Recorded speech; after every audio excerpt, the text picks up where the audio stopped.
અર્થીને કાંધ આપનારા સાથે શું થાય છે? ભક્તો, તમે ઘણીવાર જોયું હશે કે જ્યારે કોઈ માણસનું મૃત્યુ થાય છે ત્યારે તેના ઘરના સગાવ્હાલા અને શેરીના લોકો મળીને તેની અર્થીને 4 ખભા પર ઊંચકે છે. આ બધું આપણે રોજ જોઈએ છીએ, પરંતુ આની પાછળ શું રહસ્ય છે તે ખૂબ ઓછા લોકો જાણે છે. લોકો સમજે છે કે આ તો બસ એક રિવાજ છે કે પરંપરા છે, પરંતુ હકીકત આનાથી ઘણી વધારે ઊંડી અને ચોંકાવનારી છે. આજની જે વાત તમે વાંચવા કે સાંભળવા જઈ રહ્યા છો, તે કદાચ તમે પહેલાં ક્યારેય નહીં સાંભળી હોય. આ વાત સાંભળીને તમારા રૂંવાડા ઊભા થઈ જશે અને તમે વિચારવા માટે મજબૂર થઈ જશો કે શું સાચે આવું પણ હોય છે? દ્વારકા નગરીની રાત એકદમ શાંત હતી. સમુદ્રના મોજા ધીમે ધીમે કિનારે અથડાઈ રહ્યા હતા. ઉપર ચાંદાનું સફેદ અજવાળું પાણી પર એવી રીતે ચમકી રહ્યું હતું જાણે હજારો ચાંદીના દીવા એકસાથે તરી રહ્યા હોય. એ પવિત્ર વાતાવરણમાં ભગવાન શ્રી કૃષ્ણ કમળની જેમ શાંત, ગંભીર અને તેજસ્વી બનીને બેઠા હતા. ત્યારે જ આકાશમાં અચાનક એક ધીમો અવાજ ગુંજ્યો, જાણે કોઈ મોટા પાંખ હવાને કાપી રહ્યા હોય. થોડી જ વારમાં ગરુડદેવ નીચે ઉતરીને આવ્યા અને પ્રભુના ચરણોમાં માથું નમાવીને પ્રણામ કર્યા. થોડીવાર સુધી બંને વચ્ચે અદ્ભુત મૌન છવાયેલું રહ્યું. પછી ગરુડજી ધીમેથી બોલ્યા કે પ્રભુ, મારા મનમાં એક સવાલ ઘણા સમયથી ઘૂમી રહ્યો છે. આ સવાલ મૃત્યુ, આત્મા અને અંતિમ યાત્રા સાથે જોડાયેલો છે. આજે કૃપા કરીને આ રહસ્યને ખોલી નાખો. ભગવાન શ્રી કૃષ્ણના ચહેરા પર સ્મિત આવી ગયું.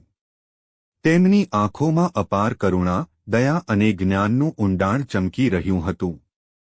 તેઓ બોલ્યા, ગરુડ, તારા સવાલ હંમેશા સંસારના કલ્યાણ માટે હોય છે. પૂછ, તારે શું જાણવું છે?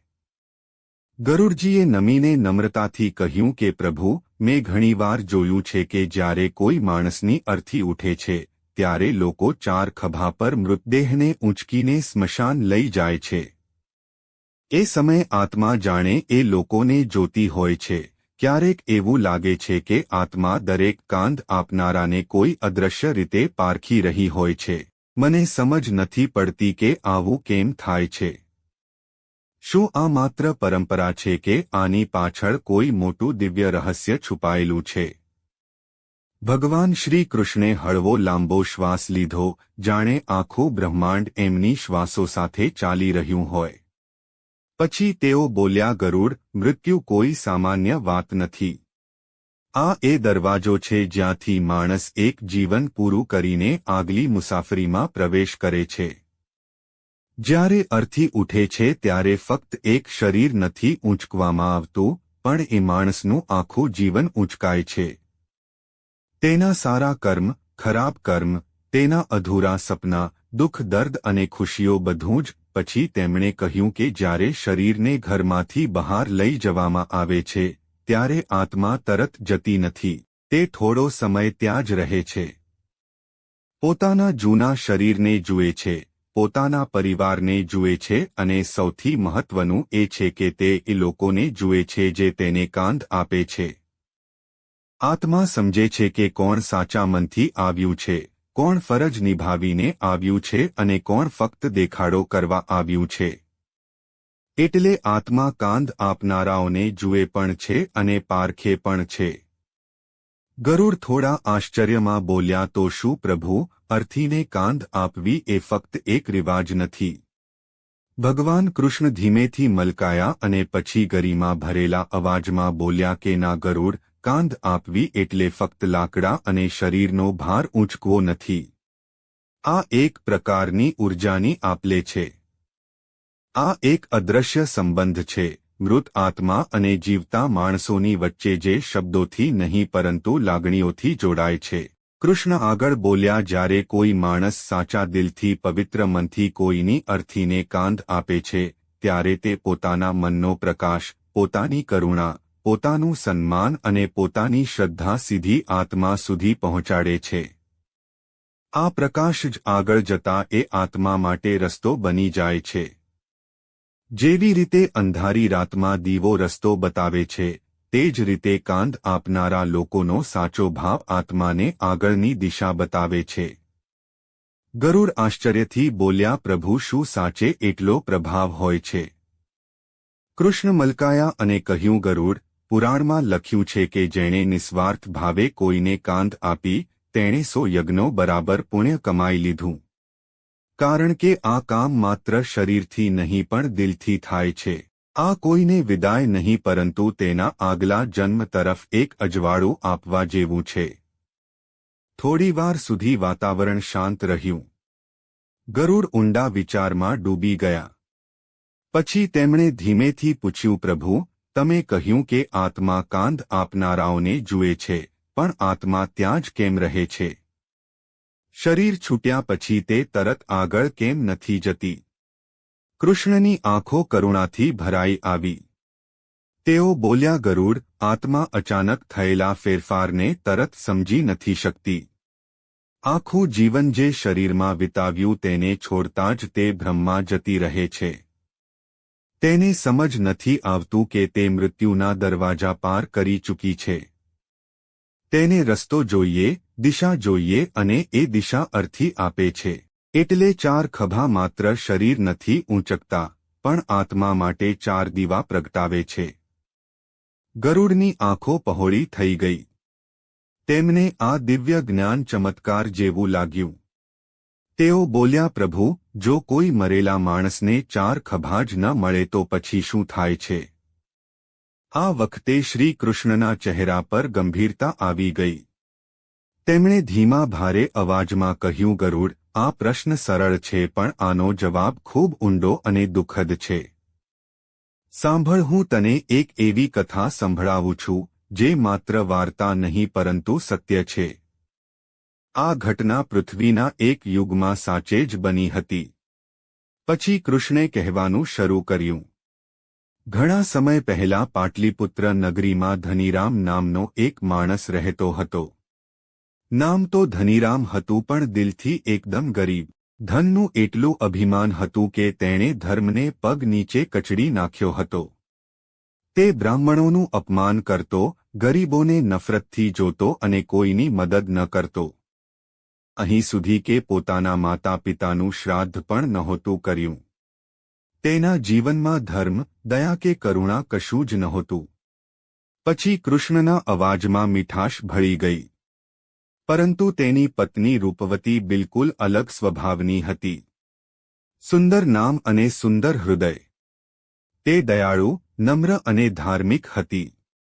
મંદિરમાં સેવા કરતી, ગરીબોને ભોજન કરાવતી, વ્રત પૂજા કરતી અને પોતાના પતિના પાપના પૈસામાંથી પણ છુપાઈને દાન પુણ્ય કરતી, કારણ કે તેને વિશ્વાસ હતો કે પુણ્ય જ પાપોને ઓગાળવાની અગ્નિ છે. પછી કૃષ્ણ બોલ્યા, એક દિવસ નગરમાં મોટી મહામારી ફેલાઈ. લોકો મરવા લાગ્યા અને શહેરમાં ચીસો ગુંજવા લાગી. પરંતુ ધનીરામે કોઈની મદદ ન કરી. તેણે પોતાના ખજાનાને બંધ કરીને છુપાવી દીધો અને બીમાર લોકોને પોતાના દરવાજેથી ભગાડી દીધા. પરંતુ બીમારીને કોણ રોકી શકે? છેલ્લે એ જ બીમારી તેના પર તૂટી પડી. ધનીરામ મૃત્યુના સમયે ડર અને અંધારામાં ડૂબેલો હતો. તેણે ચારે બાજુ પડછાયા જોયા પણ મદદ માટે કોઈ ન આવ્યું, કારણ કે મૃત્યુની પળે માણસની સાથે ફક્ત તેના કર્મ જાય છે. ગરુડે ઊંડો શ્વાસ લીધો. પ્રભુ, તેના મર્યા પછી શું થયું? કૃષ્ણે જવાબ આપ્યો ત્યારે જ અસલી રહસ્ય શરૂ થયું. જ્યારે ધનીરામ મર્યો તો નગરના લોકોએ તેની અર્થીને કાંધ આપવાની ના પાડી દીધી. લોકોએ કહ્યું, આ એ જ માણસ છે જેણે ક્યારે કોઈના અંતિમ સંસ્કાર નહોતા કરાવ્યા, ક્યારે કોઈને માન નહોતું આપ્યું અને ક્યારે કોઈ ભૂખ્યાની મદદ નહોતી કરી. આજે આની આત્માને કોણ રસ્તો બતાવશે? રૂપવતી રડી, આજીજી કરી અને હાથ જોડ્યા પણ શહેરવાળાઓનું દિલ નપી ગયું. છેલ્લે ખૂબ પ્રયત્નો પછી માત્ર 3 કાંધ મળી અને અહીંથી એ ભયાનક ઘટના શરૂ થઈ જે કોઈએ પહેલા ક્યારેય નહોતી જોઈ. ચોથી કાંધ આપનાર કોઈ ન મળ્યું. અર્થી રસ્તા વચ્ચે અટકી ગઈ. હવા જાણે અચાનક ભારે થઈ ગઈ. ઝાડ ધ્રુજવા લાગ્યા અને વાતાવરણમાં એક વિચિત્ર ગૂંગળામણ ફેલાઈ ગઈ. રૂપવતી નિરાશ થઈને ઊભી હતી. તેની આંખોમાંથી આંસુ વહી રહ્યા હતા અને ત્યારે જ તેણે જોયું કે તેના પતિ ધનીરામની આત્મા અર્થીની પાસે જ ખરાબ રીતે વ્યાકુળ થઈને આંટા મારી રહી હતી.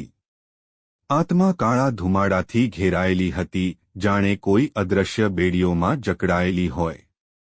રૂપવતીનું દિલ હચમચી ગયું. તેને લાગ્યું જાણે આત્મા કંઈક કહી રહી હોય, જાણે એ મદદની બૂમ પાડી રહી હોય. પરંતુ અવાજ માત્ર હવામાં ધ્રુજારી બનીને ખોવાઈ જતો હતો.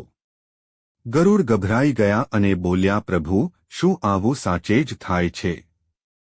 શું આત્મા શરીર છોડ્યા પછી પણ અર્થી પાસે રહે છે? કૃષ્ણે શાંત અવાજે કહ્યું, હા ગરુડ, જ્યાં સુધી અર્થી પૂરી વિધિથી આગળ નથી વધતી ત્યાં સુધી આત્મા પણ આગળ નથી વધતી. આત્મા બ્રહ્મમાં હોય છે. તેને સમજ જ નથી આવતી કે તે દેહથી મુક્ત થઈ ચૂકી છે. તે દિશાની રાહ જુએ છે, જેમ બાળક અંધારામાં કોઈનો હાથ શોધે છે. પછી કૃષ્ણે ગંભીર અવાજે કહ્યું, ગરુડ, પુરાણમાં સ્પષ્ટ લખ્યું છે કે જો મૃતકને ચોથી કાંધ ન મળે તો આત્મા ના સ્વર્ગ પહોંચે છે, ના યમલોક અને ના તો પુનર્જન્મ પામે છે. તે વચ્ચે જ અટકી જાય છે, એટલે કે આત્મા આગળ પણ નથી જઈ શકતી અને પાછી પણ નથી આવી શકતી. આ જ કારણ છે કે આવી આત્મા સમય જતા પ્રેત બની જાય છે, બેચેન, લાચાર અને દિશા વગરની. આ સાંભળીને ગરુડનું હૃદય કંપી ગયું. તેઓ બોલ્યા, પ્રભુ, પછી એ સમયે શું થયું? કૃષ્ણે કહેવાનું શરૂ કર્યું, રૂપવતી આખા નગરમાં દોડી દોડીને આજીજી કરવા લાગી. તે દરેક દરવાજે જઈને હાથ જોડીને કહેતી કે મારો પતિ અપરાધી છે, પરંતુ તેની આત્માને સજા ન આપો. પણ નગરના લોકો સાંભળવા તૈયાર ન હતા. બધા કહેતા, ધર્મ હોડનારને ધર્મ કેમ સાથ આપે? છેલ્લે એક અજાણ્યો યુવાન સાધુ આગળ આવ્યો. તેના ચહેરા પર તેજ હતું અને આંખોમાં દયા હતી. તે બોલ્યો, મારો ધર્મ દયા છે, હું ચોથી કાંધ આપીશ, કારણ કે કોઈ આત્માને ભટકવા દેવી એ સૌથી મોટું પાપ છે. સાધુએ જેવી અર્થીને અડકી હવા શાંત થઈ ગઈ.